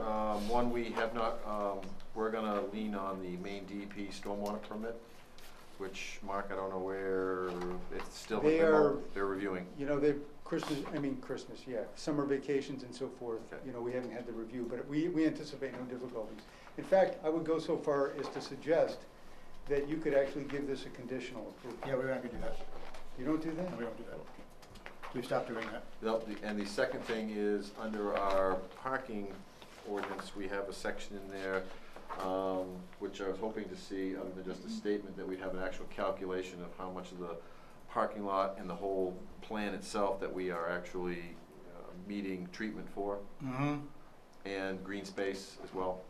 I think, I did put a note on it. You put a note Wasn't that it you were in good enough? compliance, but you didn't give me the actual calculation. Oh, come on, you gotta be kidding me, it means it, I'm making the statement. You really need me to provide you a chart with, Yeah. I thought that's what you had to do. No, that's what you have to do. Please, okay, And it can be very simple, don't get too crazy. all right. I need to You have, mean, not, I a need to have a little breakdown. more unsimple. Well, especially on the than green what I've space within the parking lot. got. Okay, You so know, you want the green space I percentage. can read the plan and understand that the entire parking lot is being treated. Yeah, That I can see, but the green space is something you need to break all out. right. Do we I need will give you a Do we need a calculation. maintenance plan for the maintenance of That will be incorporated through the main DEP permit. the will? Okay, That's one of the components of that permit. That's why we need that as well. all right. So we're on to Q, which is clearing and removal of vegetation for activities other than timber harvesting. It's page 43, if you're following along, bottom of page 43. I think the only issue we have here is the one tree that's being removed, right, Chris, that you're taking care of? And there's some sort of plan? Yeah, we're meeting on site. Okay.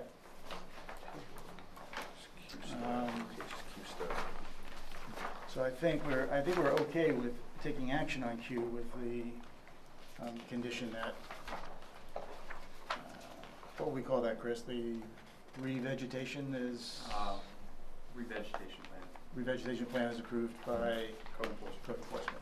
Does that sound okay with everybody? Can I get a motion? Beautiful. We're agreeing way too much. Chair, just so we're clear, the item number 3 pertains to this, is the one that pertains to this as well, under that Q3, which I believe they're well under 40% of the volume of trees for their entire lot. They own 26 acres, so Mm-hmm, they're well underneath that for statement purposes. okay. Absolutely. We okay with Q? So, I move that the plan as submitted meets the requirements of section Q, the clearing and removal of vegetation for activities other than the timber harvesting, with stipulation that the revegetation that is required to the removal of one tree be coordinated with code enforcement. Second. Is there any other discussion? Jim, we okay with missing those two? I mean, that 40% is clearly. Yeah, Okay. I'm just telling you, that's the standard. That's all. Any other discussion? All those in favor? Opposed? Okay, done. Erosion and sedimentation control, I think we are going to wait. Is that correct? As part, we might as well do it at the same time as the. You can do it at the same time as Yeah, the DEP. makes- They're kind of doesn't make linked, sense. that's one or the other. I mean, you have it. soils, And water quality. and water quality. Let's do them together. Right. Is there soil there? Yes. Okay. Made out of rock. Again, it's a formality, but, Yeah. Soils and water quality, the runoff, I think, well, do we need to wait for the water quality as part of the DEP package? yeah, I Yeah, I don't think think they're all it- linked together. Yeah. They're just clear, in case DEP comes back with something, you have an opportunity to, address it if they demand something different. Right, I think we could do soils if we want, that's not going to be. Well, that one too, because that Yeah, one the deals with drainage. erosion All as right. well. So we're gonna hold on, sections RST and A, right, for waiting for DEP. All right, let's switch over. I think we got everything there. Let's switch to our site plan review standards. Well, do you wanna go, I mean, you have, under your shoreline zoning, you have the, 9 standards that apply, and you just wanna wait till you have those other components Yeah, before you go through yeah, it? is that okay? That's fine with me. All right. Because I think once those come in, I think that's gonna be Right. fairly straightforward. So we'll go to the criterion standards for site plan review, Article 10 in land use ordinance.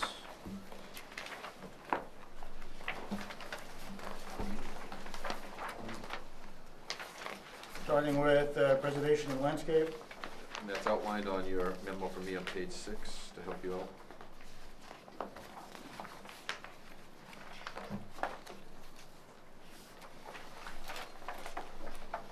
We felt that the applicant had met the preservation of landscaping. They're planting trees on that back slope, and, most of the land is protected. No cut. Comments? We okay? Need a motion?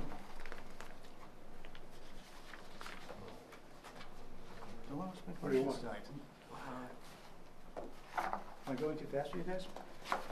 Are we We moving need- only on preservation of landscape? Oh, yeah, we're gonna take each item. I move that the application meet the standard for preservation of landscape. Second. Any discussion? All those in favor? Opposed? Carries?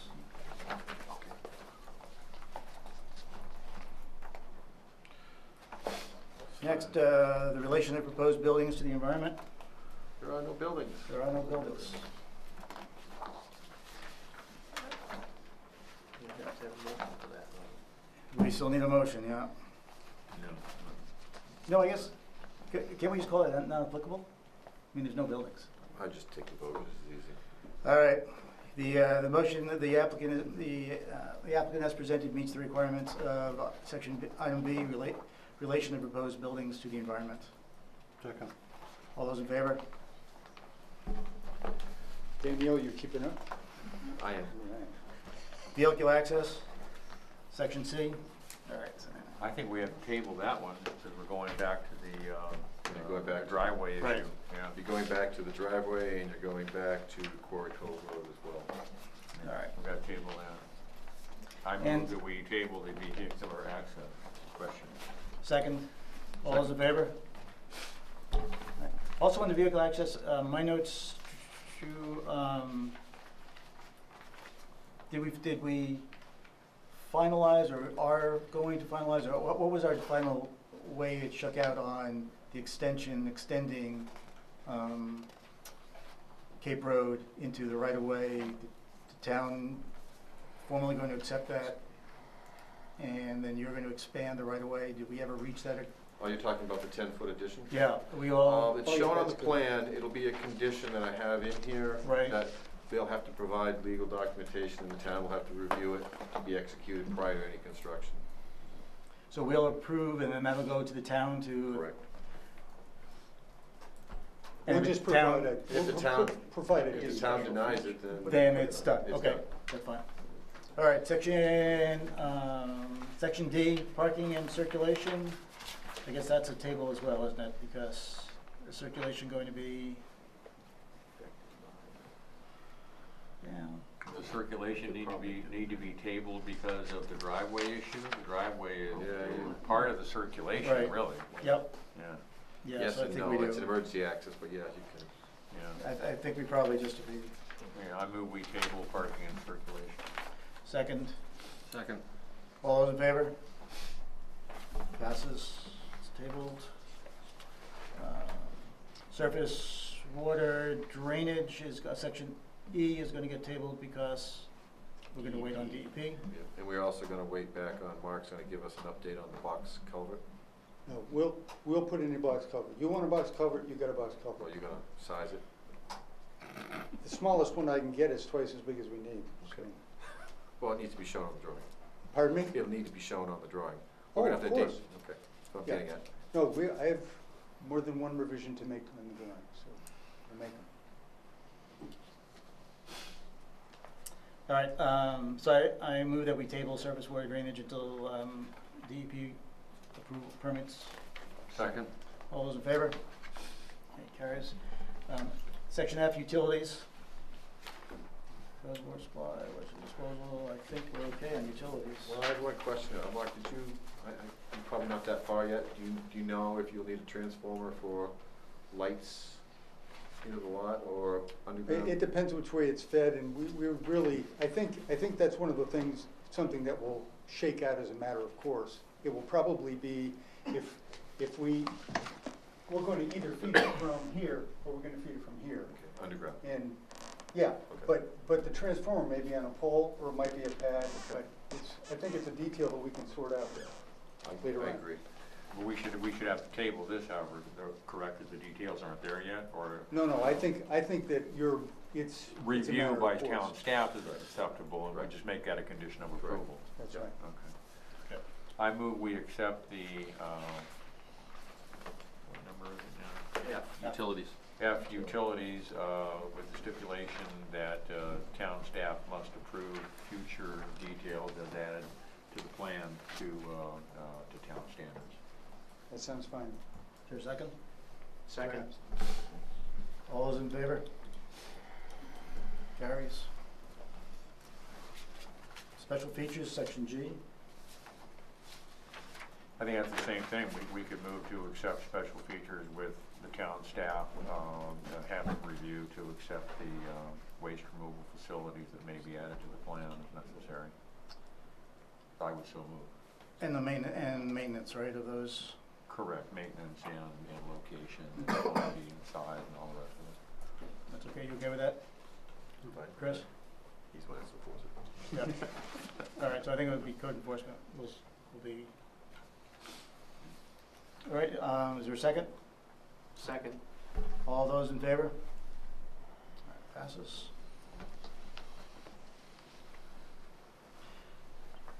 Exterior lighting, I think we have taken care of, item H. You need to so move it on this for under site plan separately. Oh, separate, yeah, okay. So I move that we're going to, accept, 10A.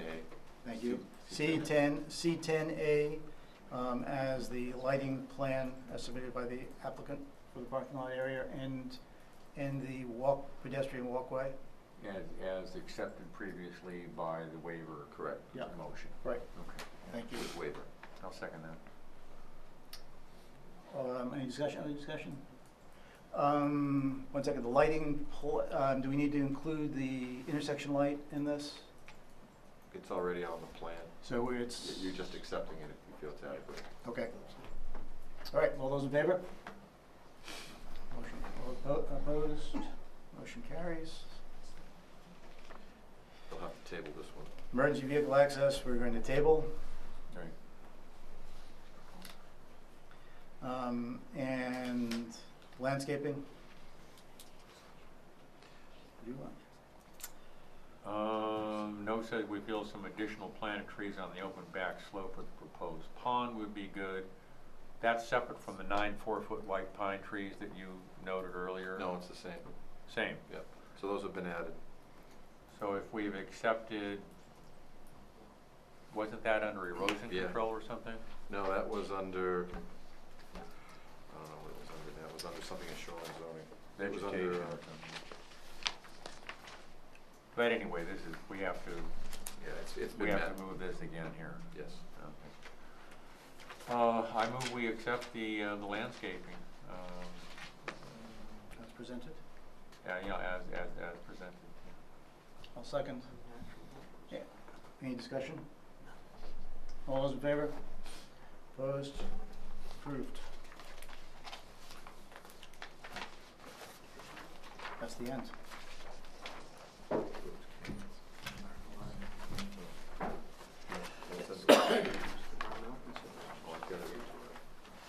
We're going, oh, we're doing this one?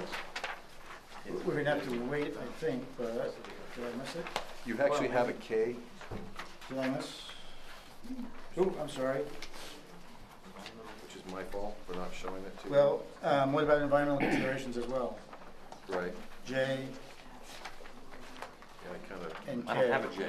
My J is landscaping, then, yeah, I went, and then yeah. an all-encompassing K. Yeah. Where's K? Like somehow I've messed this up. J's landscaping, Yeah. J's landscaping. yep, And then after that's K. and K is, I went to L, but, cause I added L into this.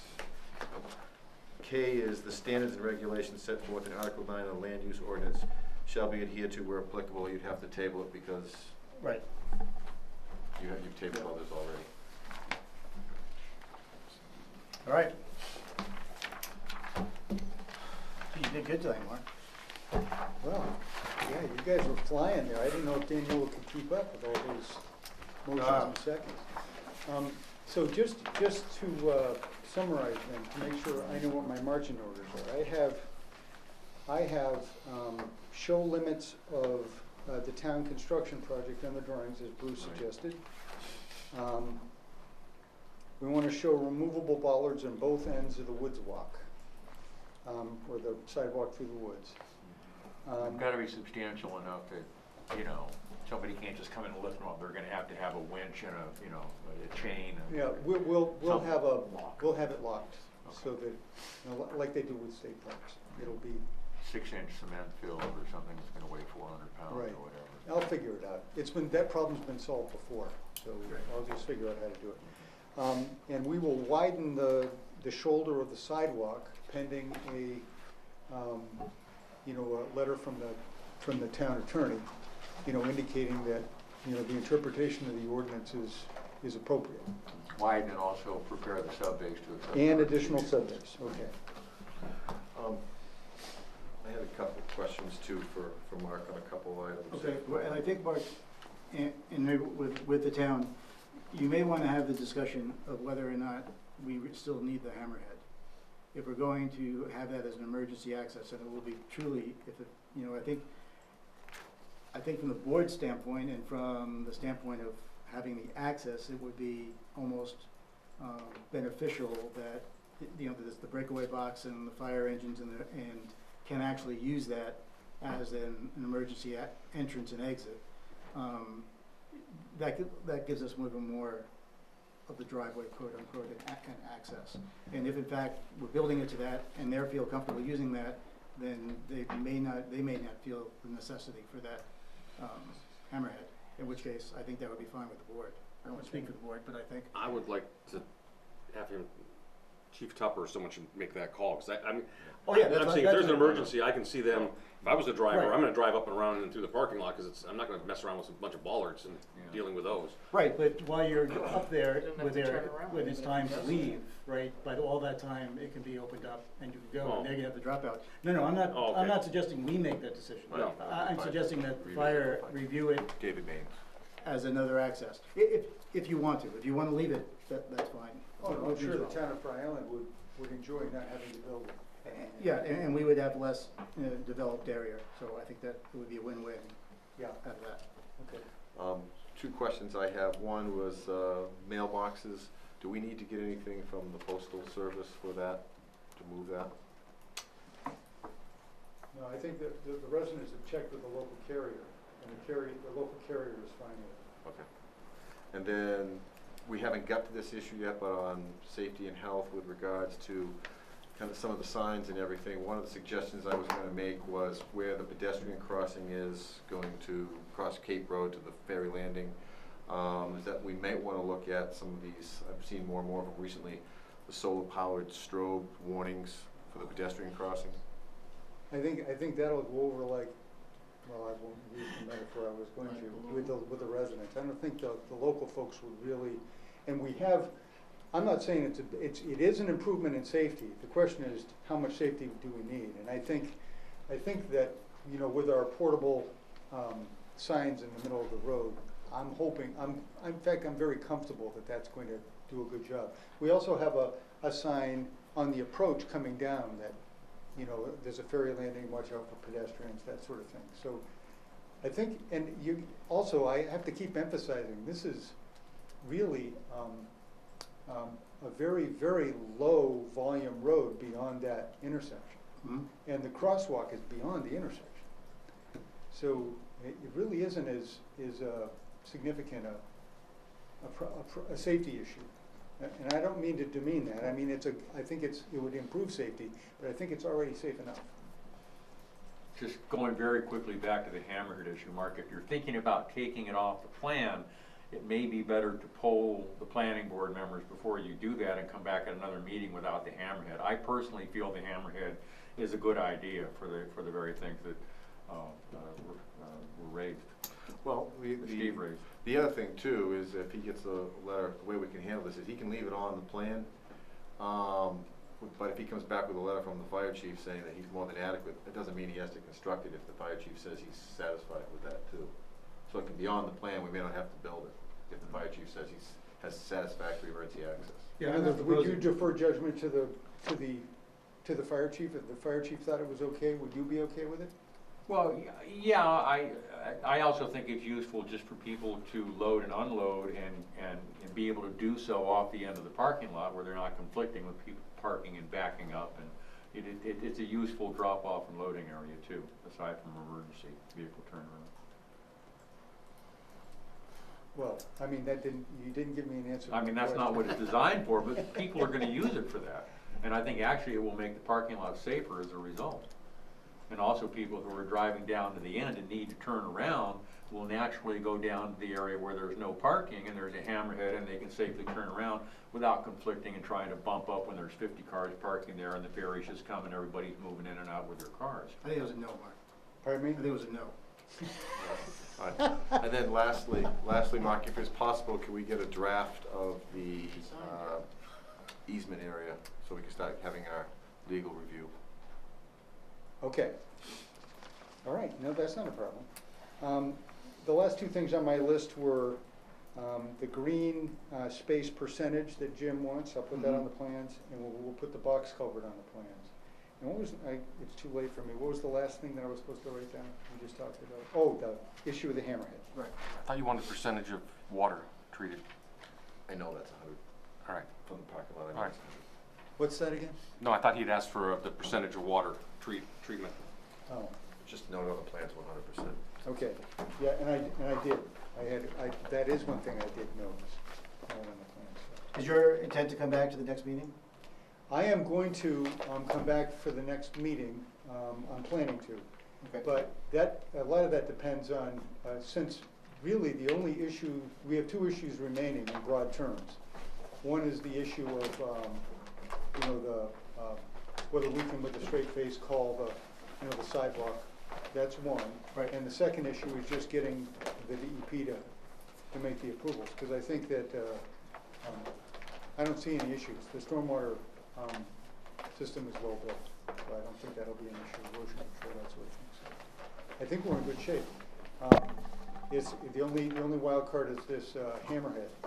And I've got Bruce's feedback, but would anyone else like to give me an idea on whether the hammerhead is negotiable if the fire I'd be chief happy doesn't want to, it? I'd be happy to pull the board for you. If, just from, on non. I ask a question first? Certainly.